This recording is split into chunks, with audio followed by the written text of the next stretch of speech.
उनकी खोज कर। उसके संकेत भी किया है 17 में जाके 23वें श्लोक में गीता जी में कि उस पूर्ण परमात्मा सच्चिदानंद घन की साधना ओम तत्सत इति निर्देश ब्रह्मण त्रिविध समर्थ है।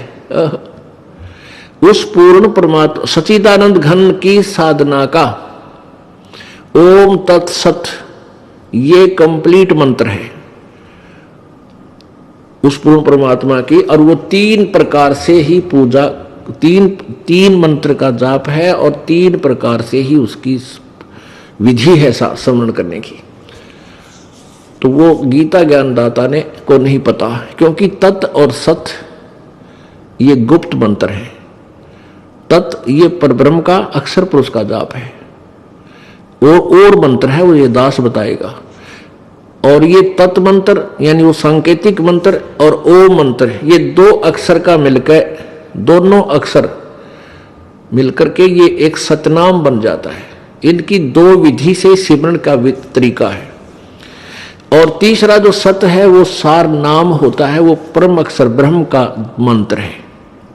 तो ये बताया कि उस परमेश्वर के पाने का ओम तत्सत इति निर्देश ब्रह्मण है, सच्चिदानंद घन परमात्मा ब्रह्मण माने उसके सच्चिदानंद घन ब्रह्म का ये ओम तत्सत, ये 3 मंत्र का जाप है सुमन करने का, और यही मोक्ष मार्ग है।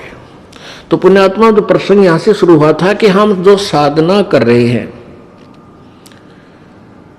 प्रत्येक प्राणी भक्ति कर रहा है, वो क्या कर रहा है, उसका आधार क्या है, सबसे पहले ये निर्णय करके तब हमने इस भक्ति मार्ग पर कदम रखना चाहिए, न तो सुख के डले ढोरे।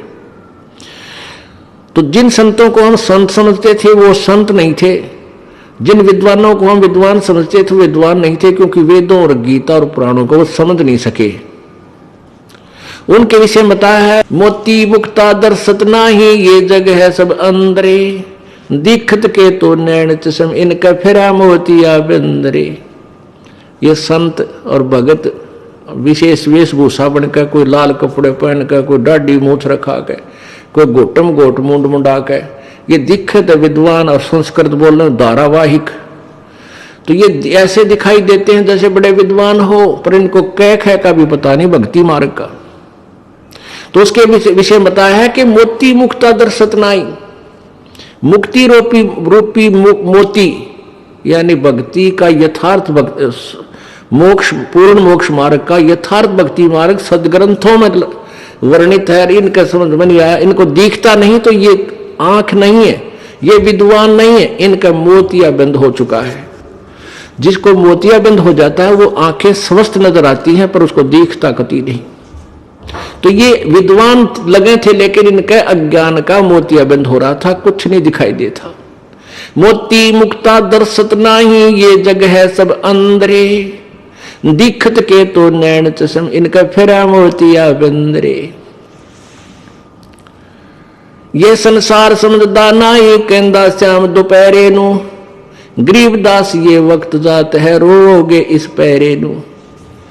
ये संसार समझदा नाही और कहंदा श्याम दोपहरे नू, इस काल के लोक में अग्नि में जल रहे हैं, इतने दुखी हैं, कोई भी सुखी नहीं प्राणी, ब्रह्मा विष्णु महेश तक महादुखी है, और इसी को ये सुख मान बैठे।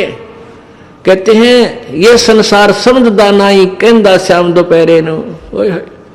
जून का महीना, और ये हरियाणा राजस्थान यूपी पंजाब का क्षेत्र, रात दिन के दोपहर माने बिल्कुल 4 पहर का दिन होता है, शिखर में सूर्य हो उसको दोपहर बोलते हैं। और वहां कोई पड़ा है शराब पीकर नशे भांग के में, उसको कोई कहे कि चल भाई तुझे उठाऊं, इधर वृक्ष के नीचे लेट जा, तू जल रहा है, तुझे बहुत गर्मी लग रही है। अब वो शराब के नशे में नाड़ी गया, मौज हो रही है, जेड़ा मत, बड़ा ठंडा आ रही है। अब वो नशे में बोल रहा है, वास्तव में उसका पसीने आ रहे, झाग आ रहे मुंह में, और पड़ा बुरी तरह माए मुंह तेरा बेटी का बाप अरण्यों का है रही है।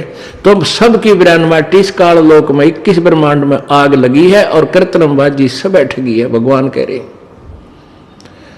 अब कोर्ट में आदमी जा है, घी बंदी होती है उसकी, हाय क्या होगा, गवाह कर दे, ऐसे गवाही आ जा, आज वकील नहीं आया, फलाना नहीं आया है तो। और वहां भी कोई मित्र मिलता है। अब कोर्ट में कोई मित्र मिलता है या कोई रिश्तेदार रिलेटिव आ जाता है, हमारी एक आदत बन रही है, एंड शेक करेंगे, और क्या हाल है, अब मौज माच रही है, ठीक है, सब मौज है। अरे कोर्ट में मौज का के मेरे दोनों दुखी जा रहे, और फिर कोई मौज हो रही है, यानी मौज कहने तक सीमित है हमने मौज का भी राय कोई ना, वो कौन सी है। तो यहां परमात्मा कहते हैं ये संसार समझदा नहीं, कहंदा शाम दोपहरे नू, गलत साधना करके तुम यही फंसे रह जाओगे इस काल के जाल में। और गरीबदास ये वक्त जात है, रोओगे इस पैरे नू, इस मनुष्य शरीर के समय को रोया करोगे, फिर बाद में कुछ नहीं बनेगा। इसलिए सत साधना करो,